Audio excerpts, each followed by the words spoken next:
You ask Tiger to solve. This deals with linear equations with one unknown. The final result is x equals 10. Let's solve it step by step. Group all x terms on the left side of the equation. Subtract 3x from both sides. Group like terms. Simplify the arithmetic. Group like terms.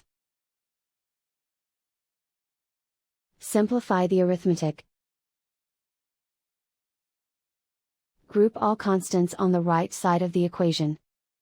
Add 8 to both sides. Simplify the arithmetic.